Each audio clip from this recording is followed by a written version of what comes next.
Hello everyone. दोस्तों, आज की इस वीडियो में हम पढ़ने वाले हैं फिजिक्स का एक अच्छा चैप्टर है that is kinetic theory of gases. और इससे सवाल आते हैं, उतने मुश्किल भी नहीं होते हैं, लेकिन हाँ कुछ ऐसे सवाल होते हैं जिसमें कि डिग्री ऑफ फ्रीडम के बारे में पूछ लिया जाता है। अगर सिंपल इसमें से जाते हैं ना काइनेटिक थ्योरी के पोस्टुलेट से, तो ये सब तो आसानी से हो जाते हैं, लेकिन कुछ ऐसे आते हैं जो न्यूमेरिकल बेस्ड होते हैं तो थोड़ा सा दिक्कत होता है, मतलब फॉर्मूला बेस्ड ये सब आते हैं। तो आइए इस वीडियो में सारे कॉन्सेप्ट को हम क्लियर करते हैं और वो भी अच्छे तरीके से। तो आइए समझते हैं ये चैप्टर को। Kinetic theory of gases, simple सा पता चल रहा है कि गैस के मॉलिक्यूल्स और उनमें कुछ काइनेटिक ऊर्जा होगी, है ना, काइनेटिक एनर्जी होगी, उसी के रिस्पेक्ट में ये हम चैप्टर पढ़ रहे हैं। तो आइए समझते हैं कि केटीजी के पॉस्टुलेट क्या थे, यानी कि काइनेटिक थ्योरी ऑफ गैसेस, यानी कि गैस के जो मॉलिक्यूल्स होते हैं छोटे छोटे, उनके बारे में क्या क्या चीज़ें कहा गया था। तो पहला बोला गया, पहली बात कि जो गैस के मॉलिक्यूल्स होते हैं वो एक्सट्रीमली स्मॉल मॉलिक्यूल होते हैं, ठीक है, एक्सट्रीमली स्मॉल पार्टिकल्स होते हैं, ठीक है, और वो आइडेंटिकल होते हैं। भैया अगर कोई मान लो कि हाइड्रोजन गैस है तो उनके अंदर जो पार्टिकल्स होंगे, मॉलिक्यूल्स, तो वो आइडेंटिकल होंगे कि नहीं? डेफिनेटली होंगे। हाइड्रोजन और ऑक्सीजन का वो अलग होगा, लेकिन हाइड्रोजन के जितने भी पार्टिकल्स होंगे, मॉलिक्यूल्स होंगे, सब एक जैसे होंगे, आइडेंटिकल होंगे, और वो स्फेरिकल माना जाता है। साथ ही साथ वो रिजिड उनको माना जाता है। रिजिड मतलब कठोर। अब तुम्हें लगता होगा कि भैया उसको हम चबा नहीं, दबा नहीं सकते क्या? तो वो रिजिड होते हैं, ध्यान रखिएगा, रिजिड हम मानते हैं मॉलिक्यूल्स को, है ना, पार्टिकल्स को। और वो परफेक्टली इलास्टिक होते हैं। अब जब रिजिड होते हैं तो वो इलास्टिक तो होंगे, परफेक्टली इलास्टिक का मतलब ये है कि टकरा के डायरेक्ट टकराएगा तो बिल्कुल उसमें थोड़ा सा भी डिफॉर्मेशन नहीं होता है। डिफॉर्मेशन, ये चैप्टर आपने इलास्टिसिटी यानी कि मैकेनिकल प्रॉपर्टी ऑफ सॉलिड में पढ़ा होगा, ठीक है। तो इलास्टिसिटी आपको पता होना चाहिए क्या होता है। जैसे कि कोई एक बॉल है ना, अब गुरु का बॉल आपको पता होगा, अगर क्रिकेट खेलते हो तो फेंकोगे तो क्या होता है, थोड़ा सा दबता है बॉल, फिर उछल जाता है ना। और कम्प्लीटली जो इलास्टिक होता है, जिसको परफेक्टली इलास्टिक बोलते हैं, वो बिल्कुल नहीं दबता है, ठीक है, मतलब कि उछल जाता है बिल्कुल पूरा, है ना, उसको बोलते हैं परफेक्टली इलास्टिक। तो इसी तरीके से जो ये गैस के मॉलिक्यूल्स होते हैं वो परफेक्टली इलास्टिक होते हैं और वो काफ़ी रिजिड होते हैं, कठोर होते हैं, ठीक है। और उनको पॉइंट मास कंसीडर किया जाता है, मतलब बहुत छोटे से होते हैं, है ना। वो मॉलिक्यूलर डिस्टेंस उनके बीच में नेग्लिजिबल होता है। मान लो कि एक मॉलिक्यूल यहाँ पे है, एक यहाँ है, तो इनके बीच में डिस्टेंस तो इतना दिख रहा है, लेकिन हम ये मान के चलते हैं कि जो उनके बीच में डिस्टेंस होता है वो नहीं होता है। मॉलिक्यूलर डिस्टेंस जो होता है उनके बीच में वो नेग्लिजिबल होता है, ठीक है। उनकी स्पीड क्या होती है? जब काइनेटिक थ्योरी हम पढ़ ही रहे हैं तो उसमें तो ऊर्जा होगी, काइनेटिक एनर्जी, मतलब मूव करते रहेंगे, तो उसकी जो मतलब कि मूव करने की स्पीड होगी, क्या होगी? तो वो कुछ भी हो सकती है। तो जीरो से लेके इन्फिनिटी तक, मतलब कुछ भी, ठीक है। उनके बीच में अट्रैक्टिव और रिपल्सिव फोर्स नहीं लगता है, मतलब कि ना एक पार्टिकल एक दूसरे को ना ही अट्रैक्ट करते हैं ना ही धक्के मारते हैं, है ना। अट्रैक्टिव और रिपल्सिव फोर्स नहीं होता है उनके बीच में। और जब ये नहीं होता है तो मतलब कि अट्रैक्शन जब हो ही नहीं रहा, हमें ये पता है ना, ग्रेविटेशनल चैप्टर आपने पढ़ा होगा ग्रेविटेशन का, तो हर एक पार्टिकल एक दूसरे को अट्रैक्ट कर रहा है ना, अट्रैक्टिव फोर्सेस लग रहे हैं। हम यहाँ हैं, आप वहाँ पे पढ़ रहे हैं, हमारे बीच में भी एक फोर्स काम कर रहा है, दैट इज ग्रेविटेशनल फोर्स, है ना, यानी कि एक दूसरे को हम खींच रहे हैं, बट पता तो नहीं चल रहा है। लेकिन इन गैस मॉलिक्यूल्स के बारे में ये कहा जाता है कि इनके बीच कोई भी ग्रेविटेशनल फोर्स नहीं लगता है, ठीक है, यानी कि ग्रेविटेशनल फोर्स को इग्नोर कर दिया जाता है। समझ आया?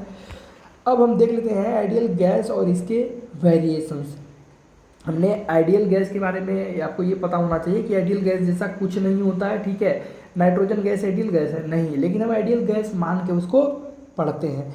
तो इसका जो फॉर्मूला है वो P V is equal to N R T होता है, जहाँ पे पी प्रेशर, वी वॉल्यूम है, एन को मोल बताया जाता है, मोल है ना, आर है कांस्टेंट, कौन सा कांस्टेंट? यूनिवर्सल गैस कांस्टेंट, है ना, टी हो गया टेम्परेचर। तो ये एक्चुअल फार्मूला है और इसके वेरिएशन हमें देखने को मिलते हैं, जहाँ पे अगर हम देखना चाहे भी को हटा के मोलर मास लिख दिया गया है और यहाँ पे एन को हटा के जो मोल है उसको डेंसिटी में यहाँ पे लिख दिया गया, यानी कि पी एम एम बराबर रो आर टी, तो आपको आर रखना है ना।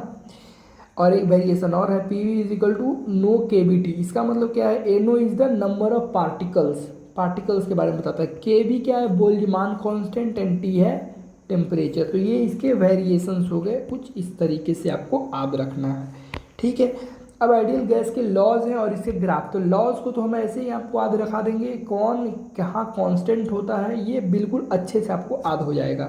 तो आइए देखते हैं आइडियल गैस के लॉ एंड ग्राफ्स। तो आपको ये समझना यहाँ पे जरूरी है। देखिए एक पिक्चर आपको दिख रहा होगा, इस पिक्चर को आप देखिए कि एक लड़का है जो कि टोपी पहने हुए एक बैट लिए हुए है, और वो किस जगह का ये सीन है, किसी गांव का सीन है ना। तो हम ऐसे याद रखेंगे बैट, कैप और गांव। बैट हो गया, कैप हो गया और गांव हो गया, ठीक है।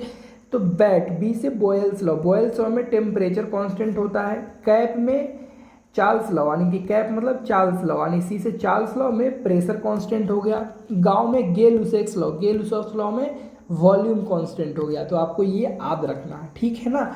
अब PV is equal to NRT होता है भाई साहब। तो देखिए अगर हम यहाँ पे टेम्परेचर कांस्टेंट कर दें, ये टेम्परेचर कांस्टेंट हो गया, ये दोनों तो ऑलरेडी मतलब कि कांस्टेंट चीज़ें हैं, है ना। तो पीवी, तो P बराबर क्या हो जाएगा, 1/v इधर जाएगा तो, है ना। तो PV का इन्वर्स रिलेशन हो गया, है ना, इन्वर्स रिलेशन। तो यहाँ पे आप देख सकते हो P यहाँ पे है, V यहाँ पे है, मतलब प्रेशर अगर बढ़ा रहे हैं तो और वॉल्यूम बढ़ा रहे हैं तो यहाँ पे टेम्परेचर बेसिकली कांस्टेंट है। तो कुछ इस तरीके से इसका ग्राफ बनता है, आपको याद रखना पड़ेगा। क्योंकि टेम्परेचर यहाँ पे कांस्टेंट है तो जो ऊपर वाला है ना वो ज़्यादा टेम्परेचर शो करता है। तो ये ग्राफ इंपॉर्टेंट है, आपको याद रखना चाहिए, है ना। तो P1 V1 बराबर P2 V2 इस तरीके से लिख सकते हैं। यहाँ पे चार्ल्स लॉ में V और T का रिलेशन हुआ, चूंकि P कांस्टेंट हो गया तो बचा कौन, V और T बचा। PV is equal to NRT होता है ना, PV is equal to NRT। तो पहले तो हमने टेम्परेचर को कांस्टेंट कर दिया, है ना, जो कि बॉयल्स लॉ में है। अब हम इनकी बारे में बात करते हैं, यानी कि यहाँ पे वॉल्यूम जो कि यहाँ पे मतलब ये कांस्टेंट हो गया, है ना, V वाला में। और एक बच गया आपका P प्रेशर, जो कि यहाँ पे कांस्टेंट है। यहाँ पे जब प्रेशर कांस्टेंट है बचा क्या, वॉल्यूम और टेम्परेचर बचा। तो वॉल्यूम और टेम्परेचर में डायरेक्ट रिलेशन है, PV is equal to NRT। अब यहाँ पे चार्ल्स लॉ में P कांस्टेंट हो गया, तो P कांस्टेंट हुआ तो VT बचा, यानी कि V और T का डायरेक्ट रिलेशन है। तो पता है एक चीज़ आप ध्यान रखिएगा, V directly proportional to T है, तो इसको लिखने का एक तरीका होता है V1/V2 is equal to T1/T2। Direct ऐसे लिख सकते हैं, ठीक है। या तो ये हमने देखा क्या किया ना, यहाँ पे इस तरह से मिरर इमेज समझो बना दिया। यहाँ पे इसका V1 यहाँ पे भी लिख दिया, T1 यहाँ पे भी, T यहाँ पे भी लिख दिया, बस 1 2 कर दिया यहाँ पे, है ना। एक तरीका और होता है कि V1 T1 यहाँ पे जो दे रखा है डायरेक्टली प्रोपोर्शनल होता है, तो यहाँ पे V1/T1 कर देंगे, है ना, यहाँ पे V2/T2 कर देंगे। तो जैसे आप लिखो कोई दिक्कत नहीं है, जो भी हमने यहाँ पे दोनों आपको लिख के दिखा दिया है। तो इनका ग्राफ कुछ इस तरीके से बनता है। तो ग्राफ क्या है, V और T का चूंकि डायरेक्ट रिलेशन है तो ग्राफ कुछ ऐसे बनेगा, है ना, यानी कि वॉल्यूम अगर बढ़ाओगे तो टेम्परेचर भी बढ़ेगा डेफिनेटली। और ग्राफ कुछ इस तरीके से होगा, प्रेशर का दे देगा, है ना, V और T है प्रेशर। अब कौन ज़्यादा होगा, तुम्हें लग रहा होगा कि ये ज़्यादा होना चाहिए। तो भाई V और T का जो ग्राफ है वो प्रेशर दे रहा है यहाँ पे, है ना। तो प्रेशर, अब ये बताओ कोई एक मतलब कि जैसे सुई देने वाला सिलेंडर जानते हो ना, सिरिंज, तो आप दबाते हो तो प्रेशर जब देते हो तो वॉल्यूम कम होता है कि घटता है। जैसे कि देखो ये एक सिरिंज है ना, जो सुई वाला है ना, इसके अंदर वो पिस्टन लगा हुआ है। आप इसको दबाओगे तो जो गैस मॉलिक्यूल यहाँ पे दबेंगे, आप ऊपर से प्रेशर लगा रहे हो, प्रेशर जब लगा रहे हो तो इसका वॉल्यूम कम हो जाएगा, ये वाला पिस्टन दब के यहाँ आ जाएगा, वॉल्यूम कम गया कि नहीं। यानी कि जब प्रेशर बढ़ा रहे हो तो वॉल्यूम कम हो रहा है। तो यहाँ पे तुम देखो वॉल्यूम ऊपर की ओर बढ़ रहा है। अगर वॉल्यूम बढ़ रहा है मतलब अगर वॉल्यूम बढ़ रहा है, ये बढ़ते जा रहा है, इसका मतलब वॉल्यूम ही बढ़ते जा रहा है, मतलब प्रेशर तुम कम कर रहे हो, है ना। तो वॉल्यूम ऊपर की ओर बढ़ रहा है मतलब ये प्रेशर कम हो जाएगा। वॉल्यूम नीचे घटाते जाओ, तुम घटाते जा रहे हो, इसका मतलब क्या है कि प्रेशर बढ़ाते जा रहे हो, इसलिए ये प्रेशर P1 यहाँ पे बड़ा है, P1 बड़ा है P2 से। समझ आया, ये चीज़ आना चाहिए, है ना। यहाँ पे देखो गेल-लुसाक्स लॉ में V कांस्टेंट हो गया, गेल-लुसाक्स लॉ में, है ना, गांव से याद रखेंगे। तो यहाँ पे P और T का डायरेक्ट रिलेशन हो गया, PV is equal to NRT। यहाँ पे कौन कांस्टेंट है, V कांस्टेंट है, खत्म हो गया। तो P इज डायरेक्टली प्रोपोर्शनल हो गया T के, है ना। तो इसको भी ऐसे लिख सकते हैं P1/T1 P2/T2, है ना। और एक तरीका और भी है ये लिखने का, P1/P2 is equal to T1/T2, ऐसे भी लिख सकते हो, नो प्रॉब्लम, है ना। और P और T का डायरेक्ट रिलेशन है, प्रेशर बढ़ाओगे। देखो अगर एक चीज़ और याद रखना कि जब टेम्परेचर बढ़ाते हो, टेम्परेचर अगर बढ़ाते हो तो कोई इसमें मॉलिक्यूल है, अगर तुम टेम्परेचर बढ़ा दोगे, अगर वही टेम्परेचर बढ़ा दोगे, इनके बीच में जो मॉलिक्यूल्स हैं जो इसका रफ्तार बढ़ जाएगा, एकदम तेज़ी से टकराने लगेंगे, कोलाइड करने लगेंगे, यानी कि टेम्परेचर बढ़ने पे उनका स्पीड भी बढ़ जाता है ना। जैसे कि टेम्परेचर बढ़ा रहे हो, उनके बीच में क्या होगा, प्रेशर भी उसी तरीके से इंक्रीज होता है ना। और वॉल्यूम पे क्या प्रभाव पड़ता है, पी और टी का तो ग्राफ हो गया, बीच में क्या दे देगा, वॉल्यूम दे देगा बेसिकली। तो यहाँ पे ये V1 बड़ा होगा कि V1 बड़ा होगा कि V2, कैसे पता करेंगे। देखो सिंपल सा कॉन्सेप्ट है, प्रेशर तुम बढ़ा रहे हो, प्रेशर बढ़ाओगे तो वॉल्यूम क्या होना चाहिए, घटना चाहिए ना। प्रेशर तुम बढ़ाओगे, प्रेशर बढ़ा रहे हो, जैसे कि सिरिंज वाला भी एग्जाम्पल हम दिए, प्रेशर दबा रहे हैं तो उनका वॉल्यूम कमते जाएगा, तो ऊपर की ओर प्रेशर देखो बढ़ रहा है, तो ई वाला प्रेशर अब यानी कि जो वॉल्यूम होगा वो कम होगा कि ज़्यादा होगा, कम होगा। प्रेशर तुम बढ़ाते जा रहे हो तो वॉल्यूम कमता जाएगा, यानी कि V2 कम होगा। समझ आया इतना, तो यहाँ पे इतने हैं। एक है अवोगाड्रोज लॉ। अवोगाड्रोज लॉ कैसे याद रखोगे, अवोगाड्रोज लॉ में हम ऐसे याद रखेंगे कि अवोगाड्रो एक आदमी था, ठीक है, अवोगाड्रो है ना, अवोगाड्रो, चलो कोई बात नहीं। यहाँ पे VN एक ऐप होता है, एडिटिंग ऐप, हमने ऐसे याद रखा है, आप कैसे भी याद रख सकते हो। यहाँ पे V और N का डायरेक्ट रिलेशन होता है, तो वो VN ऐप चला रहा था, उसकी मम्मी आके पिटाई कर दी, है ना। VN ऐप क्या होता है, वीडियो एडिटिंग करते हैं, जो सॉफ्टवेयर होता है ना, जिससे वीडियो एडिट करके डालते हैं ना, इंस्टा, फेसबुक, जो भी जहाँ पे इस्तेमाल करो तुम, है ना। तो यहाँ पे प्रेशर और टेम्परेचर कांस्टेंट होता है ना, PV बराबर होता है ना भाई NRT। तो यहाँ पे PT कांस्टेंट हो गया, इसको और इसको कांस्टेंट बच गया, तो बच कौन गया, V और N, ये तो R कांस्टेंट ही है, यूनिवर्सल गैस कांस्टेंट, तो V और N का रिलेशन हो गया यहाँ पे, है ना। तो V is directly proportional to N। तो हम ये ट्रिक क्यों बनाते हैं, ताकि हमें जल्दी से याद आ जाए, है ना। तो V N का रिलेशन है डायरेक्ट, तो हम जैसे अब ये कि हम पहले आपको बता चुके हैं कि डायरेक्ट जब रिलेशन होता है V और N का, कुछ का भी भाई A और B में डायरेक्ट रिलेशन है, तो हम इसको ऐसे लिख सकते हैं A1/A2 बराबर B1/B2। या तो एक और तरीका है कि A और B के फॉर्म में लिख दो A1/B1 is equal to A2/B2। ये दोनों तरीका सही है लिखने का, ठीक है। तो यहाँ पे हम एक तरीका जैसे लिख दिए, V और N का डायरेक्ट रिलेशन है, तो V2/V1 उल्टा भी करके लिख सकते हैं, V1/V2 तो N1/N2 लिखते है ना। यहाँ पे V2/V1 कर दिए, नो प्रॉब्लम, N2/N1 कर देंगे, है ना। तो लिखने का हर एक जगह सिंपल तरीका है, नो प्रॉब्लम नहीं होना चाहिए यहाँ पे, ठीक है। तो आप कैसे याद रखोगे कि एवोगाड्रो की पिटाई हो गई, मतलब P और T यहाँ पे कांस्टेंट होगा, एवोगाड्रो की पिटाई हो गई। क्यों पिटाई हुई थी, क्योंकि वो एक ऐप चला रहा था, जैसे कि आपकी मम्मी भी कभी कभी डांटती होगी कि कोई गेम उम खेलते होगे तो, है ना। उसी तरीके से ये VN ऐप चला रहा था। VN ऐप एक एडिटिंग ऐप है ना, हम प्रमोशन नहीं कर रहे हैं, ध्यान रखिएगा, ठीक है।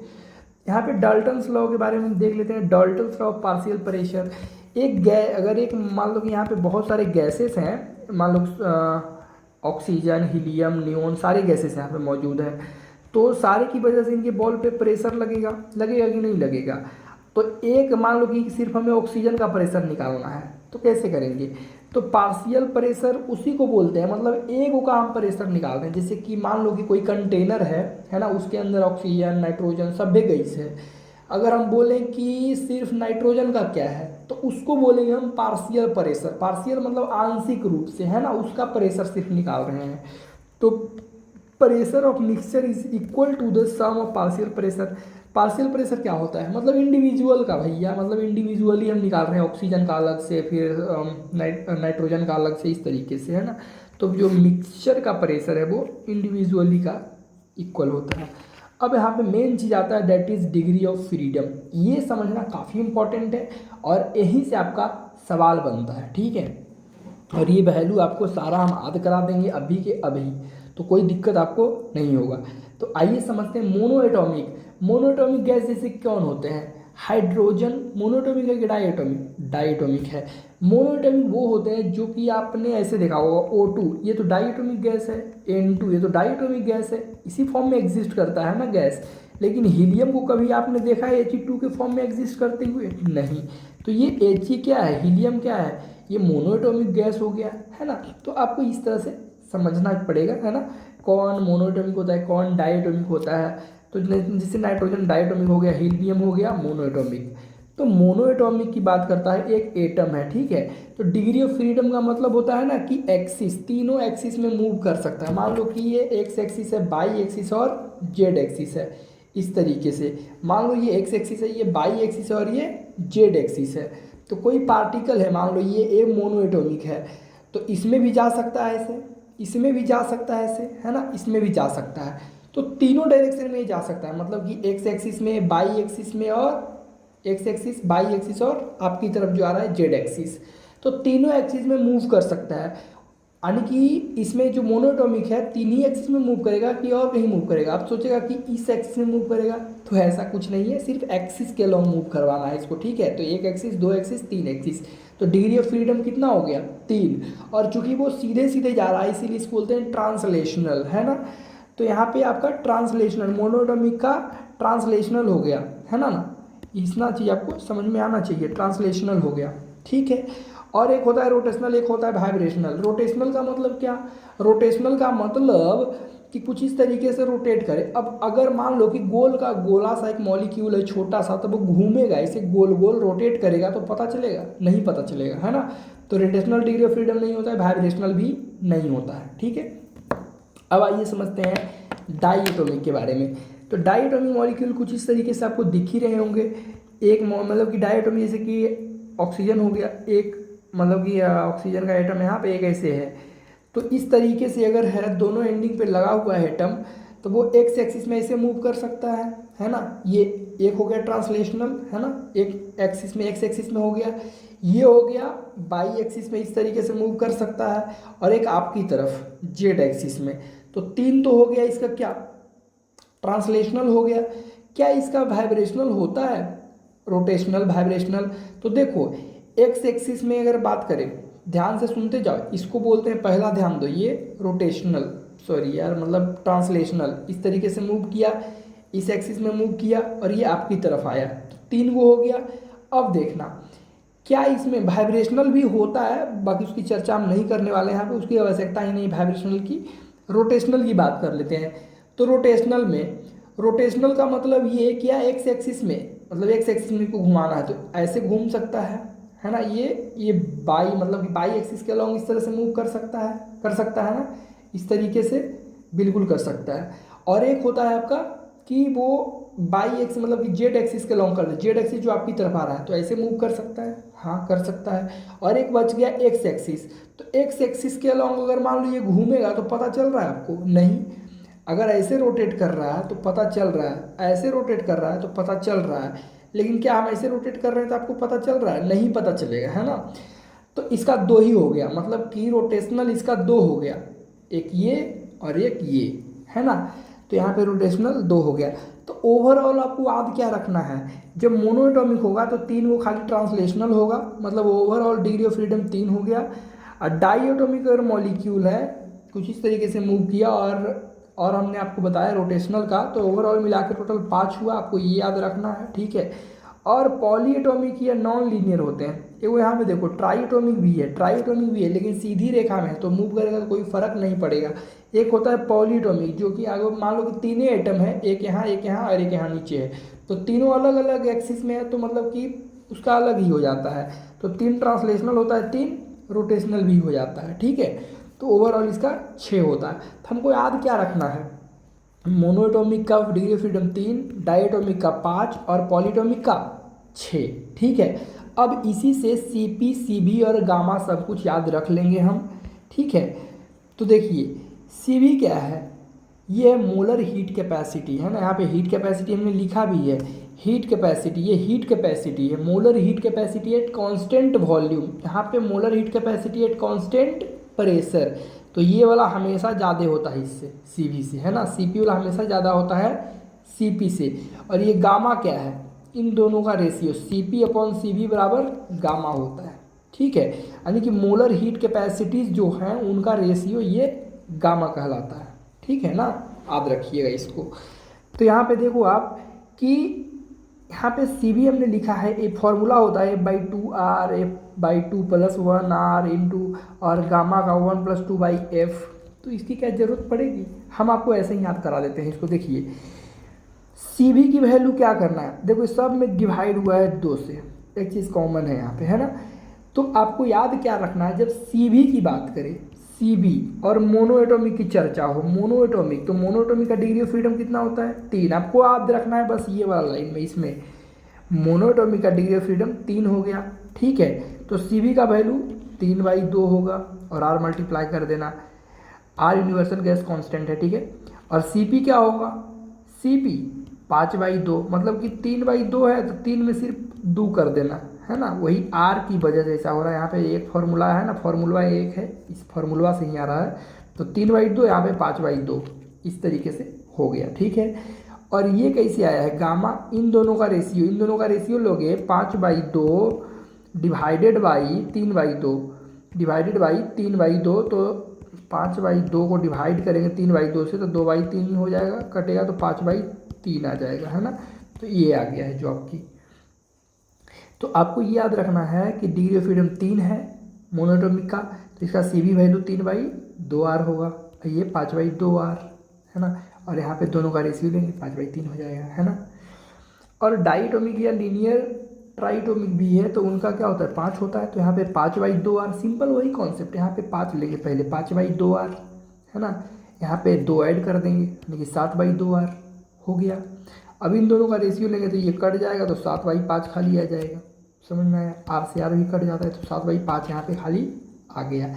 यहाँ पे होता है 6, तो यहाँ पे भी वही करेंगे 6/2r, तो कटेगा तो 3 आ जाता है ना। तो 3r और 4r है हो जाता है इसी तरीके से। तो आपको इसका डायरेक्टली याद रख सकते हो 3 4 और 4/3, 3 4, इन दोनों का रेशियो ले लेते हैं तो 4/3 आ जाता है, ख़त्म। इतना ही सिंपल है ये, ठीक है। ये फॉर्मूला से निकाला गया है, कुछ इस तरीके का फॉर्मूला होता है। फॉर्मूला भी आप याद रख सकते हो, सी वी के लिए F/2r, है ना, F/2r। और जब सी पी होता है तो सी पी बड़ा होता है, सी पी एक ज़्यादा होता है, ठीक है। तो F/2 + 1 और यहाँ पे r कर देते हैं, ठीक है। और गामा निकालना होता है तो 1 + 2/f। तो हम ऐसे याद रख सकते हैं कि गामा में 1-2 आदमी फेल हो गया, गामा, ये गामा है ना, इसको गामा बोलते हैं। तो गामा में 1-2 आदमी फेल हो गया, इसे याद रख सकते हैं, हमने ऐसे याद रखा है, आप याद रख सकते हो, ठीक है। तो अपना टेक्निक ये बना सकते हो, ठीक है। यहाँ पे देखो, अगर मॉलिक्यूल नॉन रिजिड होगा, हमने पहले ही आपको बताया है कि मॉलिक्यूल रिजिड हम ले रहे हैं यहाँ पे, है ना, जैसे कि जो गैस के मॉलिक्यूल हैं तो रिजिड है। अगर मान लो कि नॉन रिजिड मॉलिक्यूल हो गया तो डिग्री ऑफ फ्रीडम वाइब्रेशनल वाला भी आ जाएगा, जैसे कि बता ही देते हैं, थोड़ा सा देख लीजिए। ये मोनो डाइएटोमिक गैस है, ये है ना। तो यहाँ पे एक इस तरीके से लगा हुआ है, एक यहाँ पे लगा हुआ है, मान लो यहाँ पे इसे खोस देते हैं, है ना, इसको लगा देते हैं, तो इसी तरीके से लगा हुआ है। तो बीच में स्प्रिंग जैसा कुछ है, ऐसा समझो, है ना। अरे भैया, अगर रिजिड नहीं है तो वो मतलब लचीला होगा, है ना। रिजिड मैंने कठोर नहीं है तो लचीला होगा, लुरलुर होगा, उसको बोल सकते हैं ना। तो इस तरीके से है, तो ऐसे करके वाइब्रेट करेगा तो एक ऐसे इस तरीके से वाइब्रेट कर सकता है, ऐसे ऐसे, है ना। इधर से भी एक वाइब्रेट कर सकता है, तो 2 डिग्री ऑफ मतलब वाइब्रेशनल डिग्री ऑफ फ्रीडम कितना हो जाएगा 2। तो यहाँ पे आप याद रख सकते हो कि डिग्री ऑफ वाइब्रेशन अगर लिखना चाहो तो यहाँ पे 2 लिख सकते हो, ठीक है। और पॉलीएटॉमिक का भी बात वही होगा, इसमें भी वाइब्रेशनल 2, यानी कि जब भी नॉन रिजिड मॉलिक्यूल होंगे तो आप 2 बढ़ा सकते हो डिग्री ऑफ फ्रीडम। तो डिग्री ऑफ फ्रीडम इसमें नहीं बढ़ेगा, मोनोएटॉमिक का नहीं होगा, ठीक है, सिर्फ डाइएटॉमिक और पॉलीएटॉमिक का होगा। डाइएटॉमिक का क्या होता है 5, इसी देखो कन्फ्यूजन हो जाता है, इसीलिए हम नहीं बता रहे हैं। इसका 5 है, इसका 6 है, ये बस याद रखना है। अगर 5 होता है, अगर डिग्री ऑफ फ्रीडम वाइब्रेशनल वाला भी आ गया तो ये 7 हो जाएगा, है ना। और जो 6 है तो डिग्री ऑफ फ्रीडम वाला आ जाएगा तो कितना हो जाएगा 8 हो जाएगा, है ना। तो इस तरीके से आप याद रख सकते हो। तो फॉर्मूला ये है निकालने का। सी वी बराबर कैसे निकालते हैं, F/2 और R, और सी पी का F/2 + 1 × R, है ना, इस तरीके से निकाल दिए। तो सभ्य का 2 फार्मूला है, इसका तीनों का 2 फार्मूला है, देखो यहाँ पे। तो सी पी ई तो हमने भी बताइए दिए, ई भी बताइए दिए, है ना। और ई वाला ऊपर हमने बता ही दिया, है ना। Basically C P by C V ये भी बता दिया, ये तो पूरा बता दिए, क्योंकि ये बताया ना आपको कि गामा जो निकलता है C P by C V करके निकलता है ना। और एक फार्मूला ये भी है 1 + 2/f। अगर मान लो कि मोनोएटॉमिक गैस, चलो मान लो डाइएटॉमिक गैस है और डिग्री ऑफ फ्रीडम कितना होता है 5, तो बताओ गामा की वैल्यू क्या होगा, ई वाला वैल्यू क्या होगा, तो 1+2 और बटा फिर एफ हो जाता है। तो डाइएटोमिक की बात कर रहा है ना, तो 1+2 और डाइएटोमिक है, तो डाइएटोमिक का क्या होगा डिग्री ऑफ फ्रीडम बोलो 5 होगा। तो करेंगे तो 5 का 5 और 2 7 बटा 5 ये आ गया। तो यही तो यहाँ पे है। तो आप ऐसे निकालो चाहे ऐसे निकालो, और सिंपल आध भी रख सकते हो, आध रखना ज़्यादा बेहतर है, ठीक है। तो ये फॉर्मूला निकालने का है। और एक सी बी का एक और वैल्यू होता है R by gamma minus one, R by gamma minus one. तो ये हमसे याद नहीं होता था, इसीलिए हमने याद किया सारे गामा में वन, सारे गामा में वन, सा ये हो गया सा रे गामा में वन, में मैंने माइनस है ना। तो सी बी बराबर R by gamma minus one. और जब सी पी निकालेंगे यहाँ पे तो गामा टाइम्स बढ़ा देंगे है ना, गामा बढ़ा यहाँ पे मल्टीप्लाई कर देंगे यहाँ पे क्या होगा सी भी। तो सी भी का वैल्यू ये वाला रख देंगे यहाँ पे, जो कि आपको यहाँ पे दिख रहा है सी पी बराबर गामा टाइम्स ऑफ सी भी का ही तो वैल्यू है ये वाला। अरे भैया यही वाला है यहाँ पे देखो तो, हाँ। तो सी पी जो है गामा टाइम्स ज़्यादा होता है सी भी से, ठीक है। और सी पी माइनस सी भी करेंगे तो क्या आएगा, सी पी बड़ा होता है सी बी से होता है, तो उसमें घटाएंगे तो आर निकलता है, ठीक है। R C P minus C P बराबर आर, आप ऐसे याद रखना, ठीक है। और मिक्सिंग ऑफ गैसेस को मिक्स कर देते हैं तो कुछ इस तरीके से मान लो कि सी बी का वैल्यू क्या होगा, तो N1 CB1 हो जाएगा N2 CB2 by N1 N2। दोनों मोल्स को हम यहाँ पे लिख देते हैं N1 N2 है ना, दोनों गैस के कितने मोल्स लिए गए हैं उनको लिख देते हैं। और उनका जो मतलब कि क्या CV है, CV तो आपने निकालना सीख ही लिया है, किस तरीके से निकालते हो, डिग्री फ्रीडम इसमें रहेगा पता चल जाएगा है ना। तो उसी तरीके से यहाँ पे फॉर्मूला है जो कि उतना इम्पॉर्टेंट नहीं है, आप यहाँ पे आगे ध्यान दो।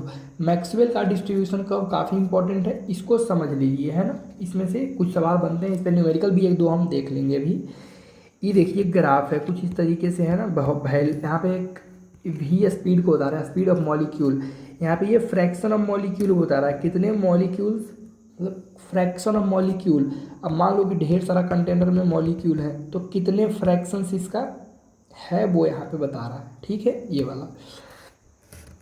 तो पता है ये जो एरिया देता है ग्राफ, ये वाला हमेशा एक होता है, इसका वैल्यू मतलब कांस्टेंट होता है। एरिया जो होता है ग्राफ के अंदर वो कांस्टेंट होता है, या फिर हम ये मान लेते हैं कि ए बराबर 1 होता है, ठीक है, कांस्टेंट होता है।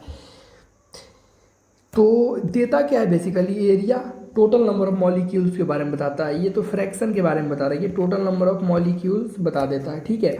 और जब हम टेम्परेचर बढ़ाते हैं ना, टेम्परेचर बढ़ाते हैं एरिया कांस्टेंट रहता है, ध्यान रखना। जब टेम्परेचर बढ़ाएंगे तो ये एरिया कुछ इस तरीके से, टेम्परेचर बढ़ाएंगे तो इस तरीके से हो जाता है, ठीक है। यानी कि यहाँ पे T1 बड़ा है कि T2, तुम्हें लग रहा होगा कि T1 ऊपर है तो बड़ा होगा, नहीं, यहाँ पे T2 बड़ा है, ठीक है। टेम्परेचर बढ़ाए हैं इसीलिए वेलोसिटी बढ़ गया है। अरे भाई कोई कंटेनर है, इसमें बहुत सारा मॉलिक्यूल्स रखा है, इस पर तुम आग जला दो है ना, टेम्परेचर बढ़ा दो तो गैस के मॉलिक्यूल का स्पीड बढ़ेगा कि घटेगा, बढ़ेगा। आपने पानी उनी खौलाया होगा, पानी खौलाते हैं तो मॉलिक्यूल्स नीचे से ऊपर आने लगते हैं, यानी कि स्पीड हो जाते हैं ना, मतलब कि दौड़ने लगते हैं एक तरीके से। तो भाई टेम्परेचर देने पे उनमें ऊर्जा आ जाती है ना, मोशन आ जाता है, गति आ जाता है, वेलोसिटी उनकी बढ़ जाती है मॉलिक्यूल्स की। तो वेलोसिटी बढ़ जाती है जब टेम्परेचर बढ़ाते हैं, तो टेम्परेचर जब बढ़ाते हैं तो वेलोसिटी बढ़ जाती है। और चूंकि ये फिर ग्राफ नीचे क्यों गया, नीचे इसलिए गया क्योंकि एरिया को कांस्टेंट रखना है। जो एरिया यहाँ पे मान लो कुछ आया, एरिया जो भी आया मान लो 1 आया, तो यहाँ पे भी 1 ही रहेगा, तो यहाँ पे 1 ही रहेगा। तो ये वाला जब बढ़ गया है तो इसको मतलब कि एक तरीके से ये लंबा हो गया तो इसको दबा दिया, चौड़ाई कम हो गया है ना। तो आप ऐसे याद रख सकते हो। यहाँ पे ये जो पीक है, ठीक है, अगर दो गैस का अगर पीक मान लो कि सेम है, पीक डायरेक्टली प्रोपोर्शनल होता है मोलर मास अपॉन टेम्परेचर से है ना। गैस लिया जाता है उसका मोलर मास और टेम्परेचर के डायरेक्टली प्रोपोर्शनल होता है, जिसका mm/T सेम होगा उसका पीक सेम होगा। दो गैस है ना, इसका पीक ये है, एक गैस यहाँ पे है, तो इन दोनों का पीक तभी सेम रह सकता है जब इसका मोलर मास अपॉन टेम्परेचर इसका मोलर मास अपॉन टेम्परेचर के बराबर होगा है ना। दोनों रहना चाहिए, ध्यान रखना इसका है ना, क्योंकि टेम्परेचर बढ़ने पर पीक कम हो जाती है। टेम्परेचर बढ़ाया तो पीक कम हुआ है कि नहीं, क्यों कम हुआ है तो तुमको पता है, अभी बता ही दी, एरिया कांस्टेंट है इसलिए कम हो गया है ना। और यहाँ पे देखो एरिया क्या देता है, टोटल नंबर ऑफ मॉलिक्यूल्स देता है, वेलोसिटी बढ़ने पर टेम्परेचर भी बढ़ता है। अरे भाई कितना बताएं, कई बार बताएं, वही चीज़ रिपीट हो रहा है। यहाँ पे T2 बड़ा है T1 से, है ना, वही बात लिखा है यहाँ पे। बट पी घट जाता है भाई, टी बढ़ जाता है, पी घट जाता है। क्यों पी क्यों घट गया? पी इसलिए घट गया क्योंकि एरिया को कांस्टेंट रखना है, ठीक है। टेम्परेचर बढ़ने पर पी घट गया है, क्यों घट गया पता नहीं चल गया आपको। तो यानी कि वेलोसिटी किस चीज़ पे डिपेंड कर रही है? वेलोसिटी डिपेंड कर रही है टेम्परेचर और मॉलिक्यूलर मास के। टेम्परेचर जितना बढ़ाओगे वेलोसिटी उतना ज़्यादा बढ़ जाएगी, है ना। अब मॉलिक्यूलर मास अगर तुम बढ़ा दोगे तो वेलोसिटी घट जाएगी, है ना। इन्वर्सली प्रोपोर्शनल है इसका। मॉलिक्यूलर मास कोई गैस का अगर बढ़ा दोगे, मान लो कि ढेर सारा बड़ा बड़ा मॉलिक्यूल लगा दो, तो इनका जो मतलब वेलोसिटी घट जाएगी ना। इस तरीके से याद रख सकते हो। यहाँ पे 3 चीज़ें होती है, VMP, V एवरेज और VRMS। जो VRMS है हमारे सिलेबस में बहुत इंपॉर्टेंट है, ये उतना इम्पोर्टेंट नहीं है, इसीलिए बहुत छोटा छोटा लिखा है, कोई काम का नहीं है। फिर भी बता देते हैं। फिर भी यहाँ पे देखो VMP है, यहाँ पे सारा भी ही बताता है वेलोसिटी के बारे में। भी मोस्ट प्रोबेबल, यहाँ पे वेलोसिटी एवरेज, यहाँ पे वेलोसिटी RMS, यानी कि स्क्वायर मीन रूट, उल्टा पढ़ते हैं, square mean root, velocity square mean root. मतलब हम देखो यहाँ पे का मान लो कि कोई ये समझा देते हैं, तीनों चीज़ आपको समझो इस तरह के। मान लो कोई नंबर रिपीट हुआ है 2 2 2 3 3 2 2 3 4। यहाँ पे ये बताओ कि सबसे ज़्यादा रिपीट कौन हुआ है? 1 2 3 4 5 बार रिपीट हुआ है 2। तो 2 जो हुआ है कितने बार रिपीट हुआ है? 5 बार। तो ये हो जाएगा मोस्ट प्रोबेबल, मतलब बार बार जो रिपीट हुआ है। आपने क्लास 10 में पढ़ा होगा मोड, है ना।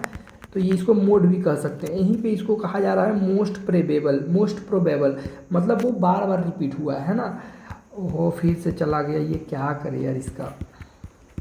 इस तरीके से देखो है ना, 2 बार बार रिपीट हुआ है तो ये मोड हो जाता है। इसी को यहाँ पे मोस्ट प्रोबेबल कहा जाता है। अब भी एवरेज तो निकालने आता ही होगा। एवरेज मतलब इन सबको जोड़ दो, कै गो है उससे डिवाइड कर दो। जैसे कि अगर जोड़े तो 2 2 4 2 6 3 9 4 13 13 2 15। अब 15 divided by 3 6 digit, 15 divided by 6 digit, तो एवरेज निकल जाएगा यहाँ पे, है ना। और VRMS कैसे निकलेगा? VRMS का मतलब हो गया वेलोसिटी निकालना है, और VRMS का मतलब होता है स्क्वायर मीन रूट, यानी कि पहले सबका स्क्वायर करेंगे, है ना, स्क्वायर करेंगे, फिर मीन करेंगे। मीन मतलब एवरेज लेंगे। कै गो है? 1 2 3 4 5 6, यानी कि 6 से डिवाइड कर देंगे, एवरेज हो गया, फिर रूट कर देंगे इसका। ये होता है VRMS हो गया, यही वाला VRMS है, कुछ नया चीज़ नहीं है। तो यहाँ पे तो इतने मॉलिक्यूल थे तो कुछ इस तरीके से हमने कर दिया। अब गैस मॉलिक्यूल से कंटेनर में बहुत सारे मॉलिक्यूल से करोड़ों मॉलिक्यूल हैं, तो उनका कैसे निकालोगे? तो ये जो मैक्सवेल था यही चीज़ इसको मतलब कि इस प्रॉब्लम को सॉल्व किया था।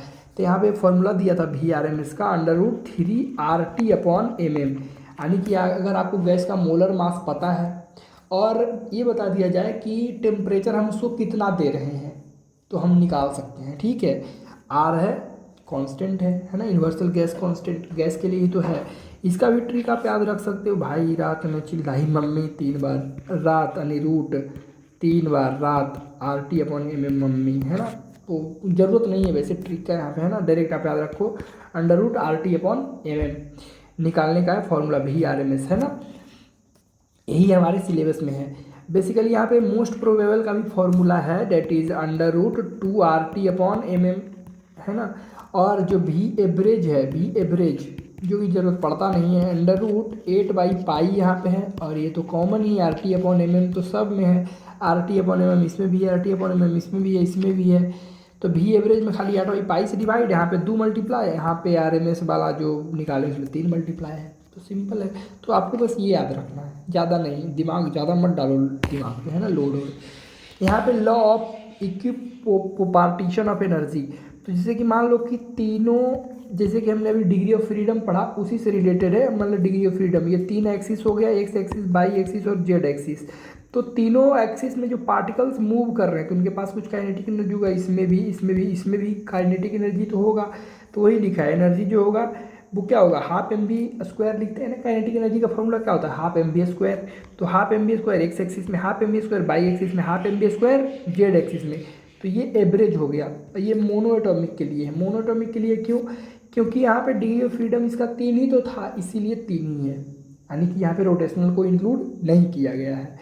ठीक है, तो इसको एवरेज जब निकाला जाता है, मतलब कि ये क्या है, ये डिग्री ऑफ मतलब कि जो एनर्जी है ये एक एक्सिस का है, किसी एक एक्सिस में है ना, किसी एक एक्सिस का 1/2 kT। यहाँ पे के क्या है, बोल्ट्जमान कांस्टेंट, टी है टेम्परेचर। ठीक है, the average kinetic energy associated with each molecule, एक मॉलिक्यूल है उसमें कितना एनर्जी एसोसिएटेड है उससे, with each degree of freedom, एक डिग्री ऑफ फ्रीडम इधर है, एक डिग्री ऑफ फ्रीडम इधर, एक डिग्री ऑफ फ्रीडम इधर, मतलब एक डिग्री ऑफ फ्रीडम की बात हो रही है यहाँ पे। जैसे डिग्री ऑफ फ्रीडम मोनोएटॉमिक के लिए 3 होता है, तो 3 के लिए बात नहीं हो रही, एक के लिए बात हो रही है, हाफ kT आ जाता है, हाफ kT जो भी है। अब 3 है तो यहाँ पे 3 टाइम्स मल्टीप्लाई हो जाएगा, यानी कि 3/2 kT हो जाएगा, है ना।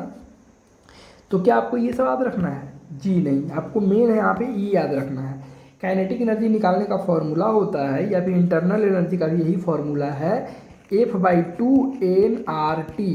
अब एन को रिप्लेस कर सकते हैं एन से भी, यहाँ पे भी बता देते हैं आपको, तो ये अगर आपको याद है तो निकल जाएगा। ठीक है, अगर मान लो मोनोटोमिक के लिए है, मोनोटोमिक के लिए डिग्री ऑफ फ्रीडम कितना होता है 3, तो यहाँ पे 3 रख देंगे सीधा, 3/2 n। एन मान लो कि एक मॉलिक्यूल की चर्चा हो रही है ना, डिग्री ऑफ फ्रीडम एक मॉलिक्यूल की चर्चा हो रही थी, यहाँ पे एक रख देंगे और RT हो जाएगा, तो 3/2 RT हो गया, और R को रिप्लेस कर देंगे K से, बोल्ट्जमान कांस्टेंट, तो 3/2 kT हो गया, और कुछ नहीं, यहाँ पे K भी वही बोल्ट्जमान कांस्टेंट है ना। तो हमने इस तरीके से हमें ये याद रखना है बस, और इससे आप आराम से निकाल सकते हो ये, है ना। और यहाँ पे देखो PV = nRT होता है, जो कि हमने पहले ही देख चुके हैं, PV = nRT होता है, क्या क्या होता है सारा कुछ हमने देख लिया, वेरिएशन भी देख लिया है, PMM = ρRT भी होता है ना, तो सब देख चुके हैं हम पहले ही। तो यहाँ पे PV = nRT भी होता है, और n को रिप्लेस कर सकते हैं Na से, अवोगाड्रोज नंबर से, है ना। और R क्या है, R को रिप्लेस कर सकते हैं बोल्ट्जमान कांस्टेंट से, T को रिप्लेस कर, T को T ही रहने देंगे, तो ये Na/kT भी फॉर्मूला बन जाता है, Na/kT, है ना। तो आप इस तरीके से याद रख सकते हैं, E = NO Na/kT, Na/kB, no भाई NO/kT है ना, सॉरी ये Na नहीं, अवोगाड्रोज नंबर नहीं है, NO/kT, सॉरी हो गया, मिस्टेक हो गया, NO/kT है, क्या है NO/kT, F/2 NO/kT। NO/kT मतलब NO मतलब कितने मॉलिक्यूल्स, अगर एक मॉलिक्यूल हो तो एक, बहुत सारे मॉलिक्यूल जितने होंगे वो लिख देंगे हम, है ना। तो हमें फॉर्मूला ये याद रखना है, F/2 NO/kT, के क्या है, बोल्ट्जमान कांस्टेंट, है ना। तो ये फॉर्मूला है एनर्जी निकालने का, समझ में आया। या फिर आप ऐसे भी याद रख सकते हो, F/2 nRT, ये भी सही है ना।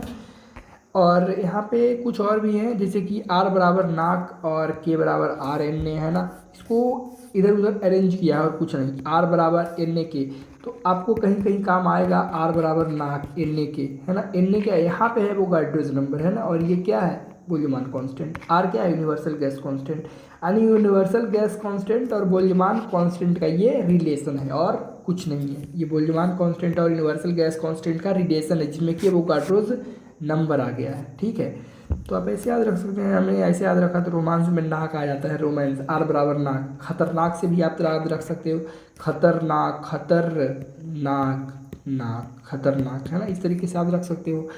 K = क्या हो जाएगा, R/Na हो जाएगा, है ना, उल्टा पुल्टा कर दो इसको, तो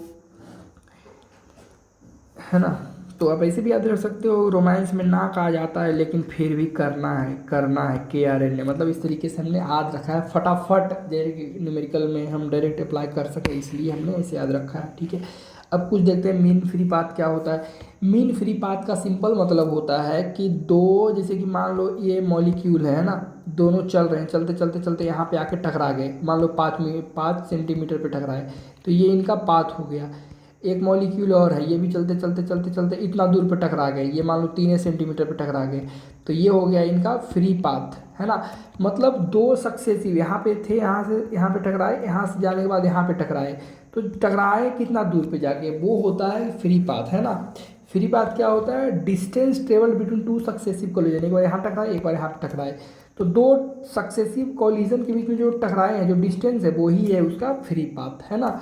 उसी तरीके से मान लो कि कोई गैस है, यहाँ पे 2 गैस है, यहाँ पे आके टकरा गए, है ना, फिर दूर चले गए, फिर आगे यहाँ पे टकरा गए, तो कितने बार टकरा रहे हैं तो उनका फ्री पाथ निकलता है ना। सब फ्री पाथ जो भी निकलता है, फ्री पाथ का रेशियो ले लो, सॉरी मीन ले लो, है ना, एवरेज निकाल लो। तो एवरेज मीन क्या होता है, मीन मतलब एवरेज, मीन यानी कि एवरेज ऑफ फ्री पाथ, तो लैम्डा एम से निकालते हैं, लैम्डा एम यानी कि लैम्डा डिस्टेंस को बता रहा है कितना डिस्टेंस कवर होगा, एवरेज डिस्टेंस क्या होगा उसका, तो निकालने का ये फॉर्मूला है। अगर मान लो कि छोटे कुछ मॉलिक्यूल होंगे, ये 5 सेंटीमीटर कवर किया, ये 6 किया, ये 7 किया, इस तरीके से, तो 7 6 13, 5 18 करके तो हम निकाल सकते हैं, डिवाइड कर देंगे 3 से तो 6 निकल जाएगा। लेकिन बहुत सारे मॉलिक्यूल्स हैं तो कैसे निकालेंगे, तो उसके लिए फॉर्मूला होता है, डेट इज़ मीन निकालने के लिए 1/√2 पाई एन डी स्क्वायर, है ना, 1/√2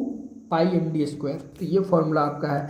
यहाँ पे एन क्या बता रहा है, number of molecules per unit volume, यानी कि number of molecules per unit volume, इस तरीके से यहाँ पे ये रख सकते हैं, है ना, एन के जगह पे number of molecules per unit volume है एन। यहाँ पे नंबर ऑफ मॉलिक्यूल्स कितने हैं अपन पर यूनिट वॉल्यूम, ये वाला यहाँ पे इसका बेसिकली वैल्यू होगा। और डी क्या है, डायामीटर, कोई जैसे कि मॉलिक्यूल जो टकरा रहे हैं उनका कुछ डायामीटर भी तो होगा भाई साहब, डायामीटर नहीं होगा, ये डायामीटर है ना, तो डायमीटर का स्क्वायर यहाँ पे है। तो कुछ इस तरीके से होता है। एक सवाल देखिए, इस पे दिया गया है, किस पे, आरएमएस पे, है ना, द मॉलिक्यूल्स ऑफ ए, अभी जो हम पढ़े हैं ये वाला बोल्ट्जमान कांस्टेंट यहाँ पे ये है ना, ये वाला पढ़े हैं, तो इस पे आया है सवाल, नीट 2016 में ये सवाल आया था। आइए देख लेते हैं, इसको ज़्यादा मुश्किल नहीं है। बोल रहा है the molecules of a given mass of a gas है आरएमएस वेलोसिटी इतना, टेम्परेचर इतना, और टेम्परेचर हम यहाँ पे केल्विन में लेते हैं, ध्यान रखना। आपने अभी तक जितना भी पढ़ा होगा तो कहीं भी सेल्सियस में टेम्परेचर यूज नहीं हुआ है, पूरे फिजिक्स में चाहे केमिस्ट्री में, हर जगह केल्विन। तो भाई यहाँ पे सेल्सियस में दिया है तो क्यों रखेंगे, हर जगह केल्विन ही इस्तेमाल होता है। तो ये तो मतलब एक ही गांठ बांधो कि हर जगह केल्विन इस्तेमाल होता है। तो 27 डिग्री सेल्सियस से केल्विन बदलने के लिए 273 ऐड करना पड़ता है। तो जब 273 इसमें ऐड करेंगे तो कितना टेम्परेचर हो जाएगा, 273 ऐड करेंगे तो 300 हो जाएगा, यहाँ पे 300 केल्विन हो जाएगा। और बोला है एंड इतना प्रेशर, तो प्रेशर का कोई काम ही नहीं है इसमें। क्या वी आर एम एस में प्रेशर का काम है, वी आर एम एस कैसे निकलता है, वी आर एम एस का फॉर्मूला ही तो है we R M S √3 RT/mm, यही तो फॉर्मूला है, यही फॉर्मूला है ना। हाँ जी, यानी कि टेम्परेचर और मॉलिक्यूलर मास पे डिपेंड कर रहा है, प्रेशर कहीं आया नहीं आया तो ज़रूरत ही नहीं है उसका। फिर बोल रहा है when the temperature and pressure of the gas are respectively इतना, आर रिस्पेक्टिवली 127 डिग्री। फिर से एक बार सवाल पढ़ो, तो molecules of a given mass of gas है आरएमएस वैल्यू इतना, पहला मॉलिक्यूल्स का इतना वेलोसिटी है ना, टेम्परेचर इतना दे रखा है, ठीक है जी। फिर बोल रहा है कि when the temperature of the temperature and pressure जो है इतना ही इतना है, प्रेशर का तो कोई काम ही नहीं है, तो यानी कि टेम्परेचर दे रखा है। तो 127 में अगर 273 ऐड करेंगे तो 27 और 3 30, यानी कि कितना हो जाएगा 273, यानी कितना हो जाएगा 400 हो जाएगा, हाँ 400 हो जाएगा। 273 ऐड करेंगे तो 2 1 300, 400 हो जाएगा, 400 केल्विन ही हो गया, है ना। और प्रेशर का कोई काम नहीं है। तो बोल रहा है the RMS velocity of the molecules in metre per second, इसका क्या होगा। तो 2 टेम्परेचर दे रखा है ना, दे रखा है 2 टेम्परेचर, अब वेलोसिटी वो दे रखा है, तो दूसरे का वेलोसिटी निकालने बोल रहा है। तो वेलोसिटी और टेम्परेचर में तो डायरेक्ट रिलेशन है, वेलोसिटी और टेम्परेचर में तो डायरेक्ट रिलेशन है, मॉलिक्यूलर मास तो कट ही जाएगा। तो वी आर एम एस पहलौका का, है ना, वी आर एम एस पहलौका का और वी आर एम एस दूसरौका का बराबर √ टेम्परेचर T1/√T2 निकाल लेते हैं इस तरीके से। वी आर एम एस पहला क्या दिया है 200 दिया है ना, 200, और दूसरा का निकालने बोला है, वेलोसिटी निकाल लेंगे। टेम्परेचर पहला क्या दिया है, इसके करस्पॉन्डिंग 300 दिया है, √300 दिया है ना, अपॉन √ यहाँ पे क्या दिया है 400 दिया है। तो बेसिकली हम ऐसे कर सकते हैं इसको, ये तो पूरा इस तरीके से चला जाएगा ग्राफ में, ये कट जाएगा, है ना। तो 200/v बराबर √3/4 हो जाएगा, तो 3 रूट में ही रह जाएगा, अपॉन 4 रूट में है तो 2 आ जाएगा बाहर, तो ये दोनों मल्टीप्लाई हो जाएगा, तो दूनी यानी कि 400, v बराबर हो जाएगा 400/√3, 400/√3। तो ये आपका आंसर हो जाएगा डी वाला, ठीक है। तो इस तरीके से आप निकाल सकते हो। दूसरा है the mean free path lambda for a gas with molecular diameter d and number density n can be express है। डायरेक्ट फॉर्मूला आया है under root 1/√π/ND²। Direct formula based है ना, तुरंत आ गया। π/ND², खाली डायमीटर का स्क्वायरिंग हुआ है, n का स्क्वायर नहीं होगा, है ना, इसीलिए गलत हो गया ये। इसमें सब का स्क्वायर कर दिया जो कि नहीं होगा, यहाँ पे d का स्क्वायर छोड़ दिया है, तो ई वाला पहला सही हो जाएगा। फिर है the mean free path of a molecule of a gas depends on the radius of the gas molecules as. यहाँ पे देखो डायमीटर कहीं नहीं दिया है, मीन फ्री पाथ के बारे में चर्चा कर रहा है। मीन फ्री पाथ के बारे में चर्चा जब कर रहा है और आपको दिया ही नहीं है क्या डायमीटर, तो 1/√π/ND² होता है ना, √π/ND²। तो d², तो d के जगह हम क्या लिख सकते हैं, तो d के जगह हम रेडियस 2r तो लिख सकते हैं कि नहीं, d बराबर 2r, और इसका स्क्वायर करेंगे तो 1 क्या होगा 4r²। तो भाई 4 आ गया तो क्या दिक्कत है, तो ये तो डायरेक्टली प्रोपोर्शनल है कि नहीं, मीन फ्री पाथ r² के प्रोपोर्शनल भी है, तो ये वाला हमारा सही हो जाएगा, समझ में आया, और इन्वर्सली प्रोपोर्शनल ही रहेगा। तो इसमें बस इतना ही था, ठीक है। मेन इसमें आपको क्या याद रखना है, यहाँ पे आपको मीन फ्री जो ये सब है ना, सॉरी ये मतलब डिग्री ऑफ फ्रीडम आपको याद रखना है, CP/CV का ये कैसे निकालते हैं ये याद रखना है, जो कि काफ़ी काम करता है। मैक्सवेल वाले में VRNA से आपको याद रखना है, ठीक है। और यहाँ पे इंटरनल एनर्जी का जो मेन फॉर्मूला है डेट इज़ काइनेटिक एनर्जी या फिर इंटरनल एनर्जी F/2 nRT, या फिर n का वेरिएशन वाला NO है यहाँ पे, है ना, NO/KT आप याद रख सकते हैं, नोकट, है ना। तो इतना याद रखोगे तो काम चल जाएगा आपका, है ना। और एक फ्री पाथ का आप याद रख सकते हो 1/√2π/ND², और इसमें और कुछ है नहीं ज़्यादा, ठीक है। तो मिलते हैं नेक्स्ट वीडियो में, तब तक के लिए बाय, और पढ़ते रहिए, ऑल द वेरी बेस्ट, और बहुत सारे क्वेश्चन प्रैक्टिस करिए, आपके सारे सवाल होंगे, ठीक है।